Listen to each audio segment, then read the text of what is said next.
Felicitous greetings, fellow fanatics.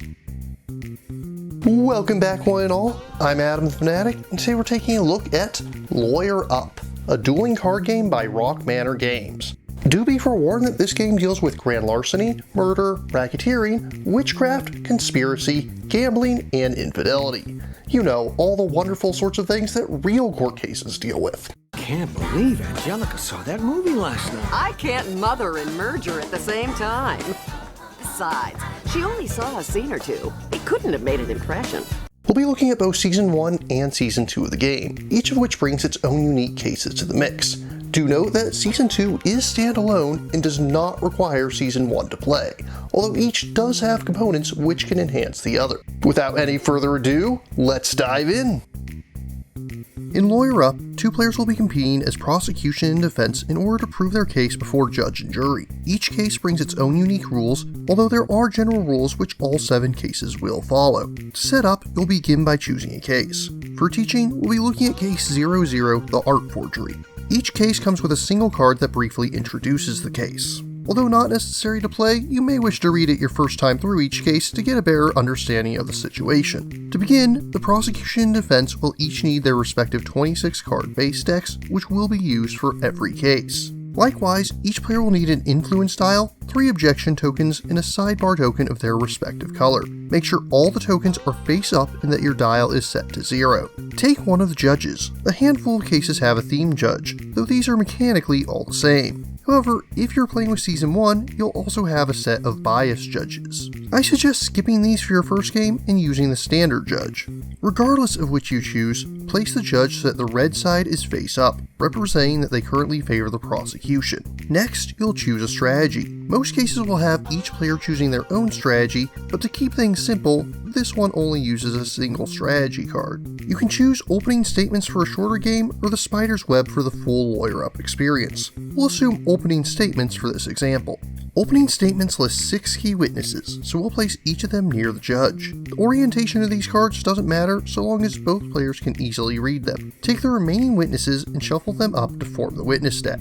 Next, we need to set up the jury. Place 2 rows of jurors with each arranged from 1 to 6. Then, take the 12 bias tokens and randomly place 1 on each juror. Those on the bottom row will each be on the middle blue space, representing that they favor the defense, while those on the top row will each be on the middle red space, representing that they favor the prosecution. Since we're playing opening statements, we'll take the case deck and remove all cards with a paintbrush or spiderweb symbol. Shuffle up the case deck, and then it's time to start the discovery phase.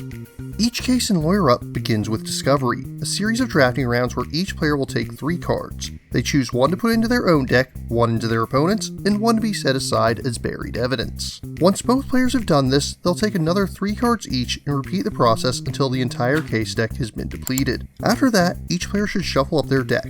Do not look at your deck before shuffling. You don't get to know what your opponent added to your deck, nor do they get to know what you put into theirs. Each player now draws 5 cards, it's time to start the trial. This begins with the player with the judge's favor, which will always be the prosecution for the first round, calling a witness. In this case, they decide to start by calling Luke Wizard to the stand. Luke has a called effect where the player that called him gets to name a painter. If their opponent has any cards of that artist in their hand, they must hand them over. Called effects are always resolved by the player that called the witness. After that, place the witness so that the left side of the card faces the player that called them. This is called their primary value. In this case, his primary value is 3. Since it has a D, this would give a defense bonus if it was facing them, but the prosecution does not get this. However, the right side of the card, called the secondary value of the witness, has a 1 and a D. Since it is currently facing the defense will immediately gain 1 influence. By calling the witness, the prosecution has effectively denied the defense 2 influence. It's also important to note that some witnesses will have an N on their values instead of a P or a D. This stands for neutral, which will give that value to either player it faces, regardless of which side they represent in the case. From this point forward, players will each take turns performing 1 action at a time. The most common action you'll take is the examine action, where you'll play a card from your hand into your examination. When you do so, line up the symbols on top of the card with the witness. In order to play your first card, at least one bias symbol must match the symbols on the witness. For all future cards played to your examination, you must match at least one symbol on the previous card. If the influence value in the top left corner matches your side or is neutral, add it to your influence style. If a card has an examine effect, it takes place immediately. If there's a victory or defeat effect, it might be activated later, but we'll get to that when we get to claiming the witness. When a player plays an argument card via an examine action, their opponent has the option to object. In order to object, hold down the L button and shout "Objection" into your microphone. Objection!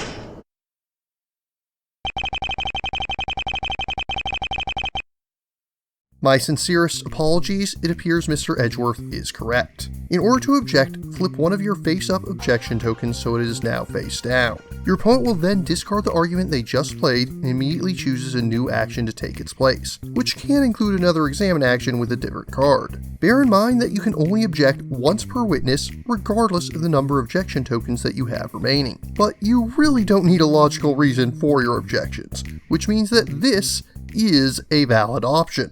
Your Honor, I object! And why is that, Mr. Reed? Because it's devastating to my case! The second action you can take during the questioning phase is to play a procedure card. Each player has 6 procedures which can be especially powerful. You may play them with an examine action to use their symbols, but they provide no influence. But their other purpose is to be played as a procedure. When you do this, simply set it aside for use on a later turn. Which brings us to the third action you can take, activating a procedure. In order to activate a procedure, you must have the judge's favor. Simply do what the card says to do. After resolving its effect, flip the judge so that they now favor your opponent. Then, discard the procedure. I guess it wasn't a very good bribe if the judge now favors the other side. The fourth action you can take during the examination phase is to sidebar. When you sidebar, flip the judge to favor you if they do not yet do so. Regardless of whether or not the judge was in your favor, you also draw one card from your deck, which can be played as normal on future turns. Finally, you may take a pass action. If you are unable to perform any of the aforementioned actions, you must pass, but you may do so earlier if you feel it's your best course of action, either if you're in a really good position or feel like you have a bad hand and just want to cut your losses. After a player passes, their opponent gets to take one more examine action. They may perform their other actions as often as they are able, but as soon as they examine again, they automatically pass as well.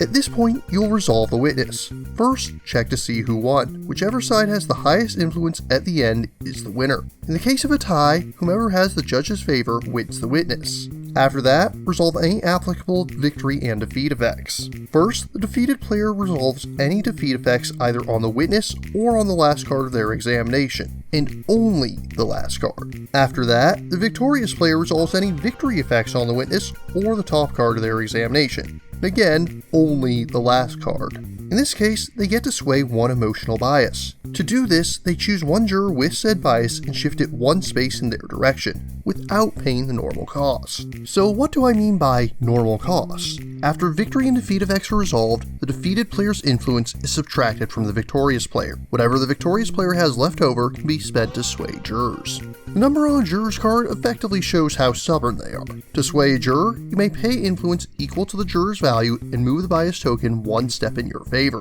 You may do this on multiple jurors or even the same juror multiple times, so long as you have sufficient influence to spend. After that, both players discard all cards in their examination and the victor places the witness into their claimed witness pile. Any procedure cards in play will remain where they are. At this point, set the judge so that they favor the player that just lost. If that player's sidebar is currently exhausted, they'll also refresh it. Each player may then choose to discard or keep any cards that remain in their hand. After deciding on such, they draw until they have 5 cards in their hand once more. Then, the player with the judge's favor calls the next witness. Play will continue like this until all key witnesses have been called or until one player has run out of cards. When the latter happens, you'll play out the current witness and then end the game. Whoever has the most jurors in their favor at the end wins. Or at least, that's how you play the art forgery case. Season 1 has a total of 4 different cases for players to go through. It would take too long to go into the full details of every one of them, but let's take a brief look at each one. Case 01 is the Fairmont tragedy, where the eponymous Senator Fairmont has allegedly been murdered by his own daughter. This time around, it will use the backside of the jurors, which each have a lock space. When a bias token reaches this spot, it cannot be swayed by any means unless a card specifically says to unlock a bias. And to make matters even worse for the defense, the prosecution starts with the bloody knife card in their hand, a powerful card that can sway things in their favor. At first glance, it seems like things might be stacked in favor against the defendant, but her lawyer will have access to plenty of things to tip the balance in her favor, if they can play their cards right. Case 02 is the Godfather trial. In this case, the defense will be representing Carmine Monicelli, suspected of being a mob boss. Before the game begins, players will construct a dossier deck, and winning witnesses will often give players the chance to manipulate this deck by peeking at, discarding, and resolving cards from it. Players must be wary though, as it'll be possible for witnesses or jurors to be whacked, removing them from the game. Rounding out Season 1 is Case 03, the Witch Trial. When I'm a superstitious man, or if he's struck by a bolt of lightning, then I'm going to blame some of the people in this room. In this case, players will not use jurors, but instead will place all bias tokens on the mob card at the start of the game. Biases will then be swayed to witnesses and then can be bounced back and forth between them. If a witness has 4 more bias tokens on them when they're on trial, then they'll be hung as a witch. If 3 or more witches are executed, then the prosecution wins the game. If either the prosecution's deck or the witness deck is depleted before that happens, then the defense wins. Season 1 was originally sold as a base game with the first 2 cases included. The Godfather and Witch Trial cases were later sold as expansions. If you already have both of these cases and the original game, you don't need to pick up Season 1. However, Season 2 adds 3 brand new cases to the mix, along with a number of extras that we'll get to in a moment. Case 04 is the Private Eye case. This might be the most unique of any cases, as the defense is effectively playing a game of Clue. The Private Eye has been framed and the influence values favor the prosecution. But if the PI can manage to figure out who the murderer is, where they did it, and what weapon was used, they can prove their innocence and win instantly.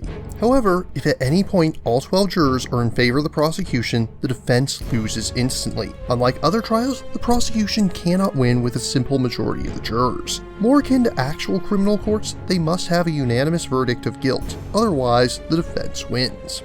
Case 05 is the Casino Heist. In this trial, you'll effectively have a number of mini-trials, each with its own discovery phase before each witness. The con deck will give each player a secret goal for each witness, with rewards for succeeding and penalties for failing. Furthermore, you'll also find that some cards make use of the dice to go with the gambling theme. Finally, Case 06 is the Celebrity Divorce. In this trial, players won't be swaying jurors, but instead will be arguing over different assets which both of them want, each of which carries its own victory point value. However, each client will prioritize certain assets, which means that they'll gain a victory point bonus if they have that particular item at the end of the game. Furthermore, the clients will each have their own attitudes toward the case, which further gives them bonuses for both winning witnesses and attaining certain assets, depending on their bias tokens. Each season also included extra content that can be used to mix up familiar cases. Season 1 came with the bias judges, while Season 2 comes with the objection trackers, the bidding mini-expansion, and a unique procedure for each case. Each season also came with its own solo mode. The one included with the original game and Season 1 is, let's be honest, complete garbage. You can only use it with Case 00, and it makes it feel like a complete luck fest.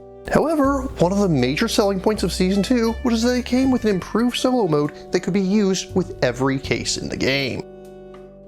When playing solo, start by taking the Automa deck.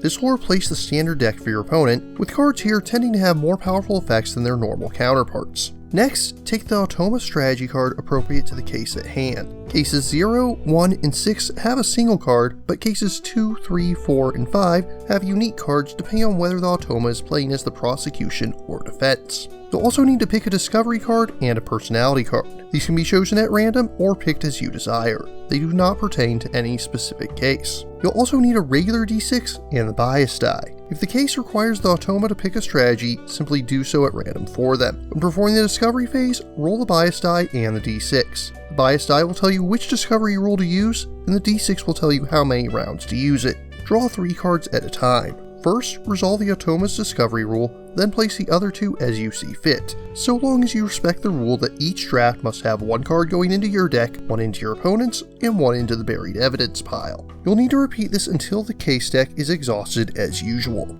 After discovery, flip the Automa strategy card to the pass side. Deal 6 cards face down for the Automa's deck to form its hand. Then roll a d6 to determine the Automa's pass condition for the current witness. It will never pass on its first turn, but on each subsequent turn, check to see if it passes before doing anything else. If the Automa doesn't pass, check their procedures to see if any activate. If not, then check the personality card to see if they sidebar. Sidebar effects are in addition to normal bonuses of drawing a card and obtaining the judge's favor. But if the Automa doesn't sidebar, you will instead play a card from its hand. Simply take the top card. If it's a procedure, put it into play and it will try to activate it on future turns. If it's any other card, add it to the Automa's examination. If it's an Automa card, simply resolve it as normal. If it's a card from the case deck, resolve its value as you normally would, but ignore any effect the card has and roll the bias die instead. If the die matches one of the symbols on the card just played, resolve the examine effect on the Automa's case-specific card. If it doesn't match, you lucked out and only have to worry about its influence value for now. The Automa will object to any argument you make that would give you 5 or more influence, but still has limited objections and may only do so once per witness, just as normal players. If the Automa cannot take any action on its turn, usually because it's out of cards, it will pass even if the pass condition is not met. When resolving the witness, the Automa will resolve the witness's victory condition as best it can. If the last card it played was a case-specific card with a victory condition, or if it cannot properly resolve the witness's victory effect, then you'll roll the bias die and refer to the Automa's victory effects on the back of their examination card. Once the witness is resolved, the Automa will not discard any cards in its hand. Draw until it has 6 cards once more. Whenever you add cards to the Automa's hand, be sure to reshuffle it. Play will continue like normal until the case's standard end condition is met. And before we wrap up, it's time to look at the components. The most important thing is of course the cards themselves. These are of standard thickness and have a smooth finish. Each card has unique art, which is quite well drawn. Cases 0, 1, and 6 each share a serious, more realistic style, while cases 2, 3, 4, and 5 each have a unique style to better set their mood. Objection and sidebar tokens are made of engraved wood and are easily visible from the other side of the table. Bias tokens on the other hand have their symbols printed on. The standard d6s are a little smaller than normal dice, but otherwise just ordinary dice. The bias die is a little larger than average and is engraved and painted with the bias symbols. The influence dials come pre-assembled and are made out of cardboard. One of mine is coming loose, but I believe this might just be a fluke. I'm not seeing much talk of it on the forums that I frequent, so I'm assuming this is an outlier rather than a common problem. And finally, I should briefly mention that the game does come with an insert. You'll find the same insert whether you're using Season 1 or Season 2. And regardless of which one you has, it has more than enough space to hold them both. All in all, Lawyer Up is a unique and very ambitious entry into the dueling card game genre. Unlike deck builders, you're really only crafting your deck during the very beginning of the game, but it's still there all the same. The fact that each case has multiple key witnesses that can be important means that you'll have to value cards differently each time you play the game. The first 3 cases do feel like they were playing it a little bit safe, but after that, they really went wild with how different and unique they can feel. They all use the same basic rules, but the changes can be quite significant. I played 8 times in solo mode, once with the original solo mode, and once in each case with the Season 2 solo mode, and 5 times with other players, for a total of 4 different cases that I played multiplayer. And each game was an exciting experience. I especially recommend it to TCG fans, as weird as a matchup as that may sound. Whenever I request a review copy, it's one that I think I'll probably enjoy. However, I was blown away by just how much I enjoyed this one. It completely surpassed my initial expectations. Lawyer Up is a game that I hope I can continue to enjoy for many years to come, and find to be worthy of an impressive 9.2 out of 10. If you're interested in purchasing Lawyer Up, my first suggestion, as always, is to check with your friendly local game store to see if they keep it in stock. That being said, I do have an affiliate link and coupon code. If you go to Rock Manor Games website and use the code FANATIC at checkout, you'll not only receive 10% off of your entire order, but you'll also be helping to fund this channel. Links are included in the description below. But what about you? What do you think of Lawyer Up? What dueling card games do you enjoy? If you have any questions, remarks, or opposing points of view, leave them in the comments down below. Don't forget to like, share, subscribe, and ring that bell. If you really enjoy my work, please consider funding my channel on Patreon. Until next time, farewell, fellow fanatics.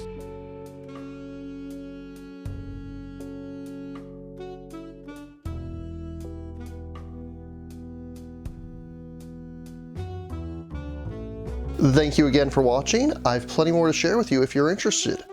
You can click up here above my head to subscribe to my channel. You can click over here on my monitor to see the most recent video that I've worked on.